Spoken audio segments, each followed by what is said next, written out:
Liberians will today vote in the presidential and parliamentary elections as current President George Weah seeks a second six-year term.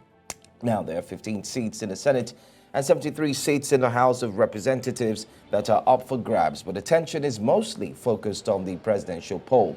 Current President George Weah of the Coalition for Democratic Change, CDC, elected in 2017, is contesting against 19 other candidates, including former Vice President Joseph Boakai of the Unity Party. This will be the country's fourth post-war presidential election, but the first one without the presence of the United Nations mission, which provided support to the country's elections commission. What is the general mood in Liberia this morning? How eager are the voters? We have Professor Adam Kyne. He is human rights and youth advocate, and he will be joining us. Good morning. Thank you very much for joining us. Thank you so much. Thank you so much. All right. We'd like you to give us a general picture of what the situation is like. Over 2.4 million people we hear who are set to vote today. What is the mood like? Are people enthusiastic? Are they excited to go to the polls? Are there fears maybe for their security? Professor Adam Kyne, are you still here with us? All right. Seems that he's been temporarily disconnected. We hope that we can reconnect with. Can Hello? you please? Yes, please go ahead. Go ahead. Yeah, I'm sorry about that. I just got a call. People are so excited. Like I said, as the sun rises here in Liberia, the excitement and exuberance, as you can hear, car hooping horns, and people are getting up at the moment, getting ready with strong anticipation and excitement to make sure that these elections are done. They are very, very much excited as I listen out there and look through the windows. I'm seeing people are getting ready actually to go and vote. That's what really happening in Liberia with excitement. Well, talking of excitement, I mean, you're also showing that excitement in your appearance this morning, I can tell. And by the way, you look amazing. Let me ask this question. Let me ask quickly. I mean, Joseph Boakai is one name that everyone keeps talking about, by the way, especially being, a former vice president to Salif. Most importantly, he's also one that they say has got the experience to take Liberians away from where they currently are. What are his chances, looking at the fact that he's making a comeback and looking strong as an opposition? Well, at the moment, the playing field here, the political playing field here, the determination is actually will be drawn by the Liberian people. Like I said, everyone is excited about this election, and one cannot predict. I'm not a soothsayer at the moment to predict. I am not in a prophetic frame of mind who have had revelatory experience to also predict who's going to win this election. But one thing I can tell you, among the 20 candidates, there are two competitors in the race, and that is Joseph Boakai and the incumbent, of course. So I cannot predict at the moment, because what we have seen over these days relative to the campaign, there were a lot of Liberians that were out for both parties. So all we want to see now is, well, people going out there and vote to, and then we will determine who becomes the president of the Republic of Liberia after these elections. All right. We hear that this is, of course, the first election without the presence of the United Nations Commission. We'd like you to give us insight as to why this is happening and exactly what impact this may or may not have on the elections. Yes, I may have heard from you now that there isn't a form of United Nations observer or whatever intervention at the moment, but you can rest assured that there are international communities that are present. Even when I was in Kakata a few days ago, there were deployment of international observers all around the polling station or polling sites. So you can rest assured that we have a lot of international communities that are present. Even ECOWAS are also present, and we have the EU, and we have international folk from the United States of America that are also present.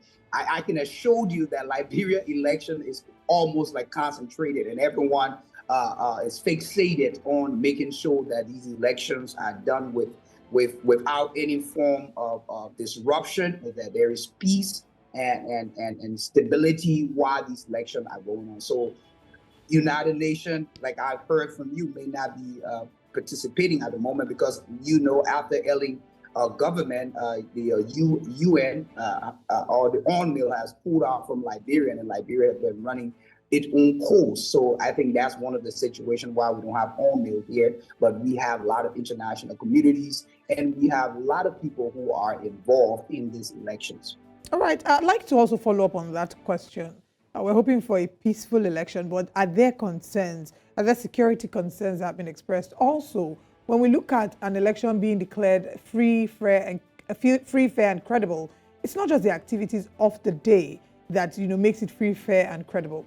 It's the activities and the days leading up onto the main election, the pre-election activities. So, how would you rate the pre-election activities so far? Are the majority of the people of Liberia generally pleased by how the activities building up to today has been run, and are there concerns about people's safety? Well, like I indicated yesterday on your network, there is prior the election or the campaign has created what I would term as election anxiety that is characterized by some level of fear. The fear as a result of we don't know for sure the certainty of folk acting peacefully or acting disorderly, because we have watched in recent times, even just 2 days ago, during the campaign here in Liberia, that one of few of the Liberians were actually brutalized in the street, caught on camera. So that also creates election anxieties for people. So what we're looking at is to make sure that these elections just pass by, I think, because the anxiety is too much and is characterized by, again, fear, like I said. So we are hoping that there will be peace and stability. Last night at 12 o'clock, as I was driving along the street, because I'm very concerned to know how the excitement will be for this morning, we saw the Liberian military being deployed in strategic areas around the street. So I think we are hoping there will be, and I'm sure there will be a peaceful election. What I think we will be more concerned about at the moment is the post-election trauma that may occur based upon who's going to win. So that is what we have to deal with. And I will strongly, as an advocate, appeal to whoever becomes the president that after all is said and done, that there will be a need for strong reconciliation. There will be a strong need for unifying the country, because there's a lot of animosity that has been created as a result of these elections. So we are praying that whoever becomes the president becomes a unifier, that he's no longer going to be the president of a political party, but rather for all of the Liberian people, because that's what Liberia needs at the moment. Because what we have seen over these days, Liberia really needs some level of unity and reconciliation after these elections. Well, you said that right, because we do understand that a lot of Liberians are still asking for an economic war crimes court, which George Weah had promised he was going to institute that or set that up, but that hasn't indeed taken place. But let me ask you this real quick, not to preempt your choice, or better still, find your place. There is a discord in the CPP where you had, 4 political parties come together so as to unseat George Weah of the CDC, and then we hear one of the parties has pulled off going into this election today. And what's the likelihood that this would be an easy election, especially with a lot of Liberians who had high hopes of that coalition that was formed? What's the mood like, especially from Liberians, seeing the discord that has taken place?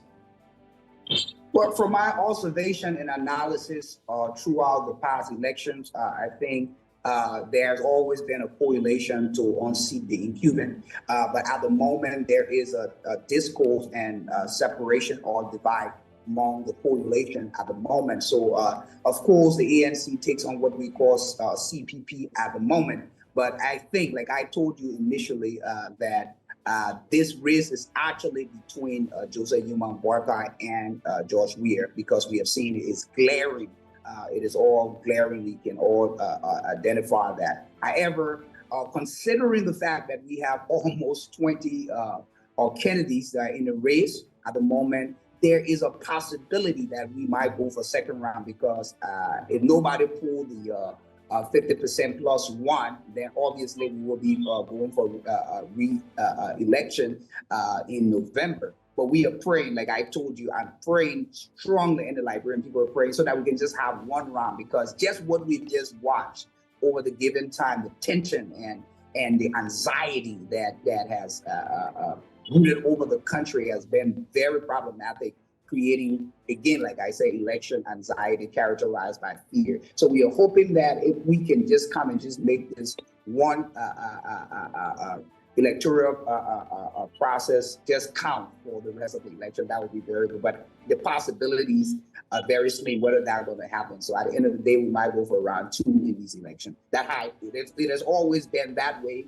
but we are praying that the trajectory changes at the moment. All right. Congratulations to the people of Liberia. There will be a number of first-time voters, a number of young Liberians who were born in peacetime Liberia will be going to the polls today. And we do hope that the best man wins. It seems like it's a battle between Boakai and George Weah, and we hope that indeed the best man does win. Congratulations and all the best. We look forward to having you again, Professor Adam Kyne. Thank you so much. Thank you. All right.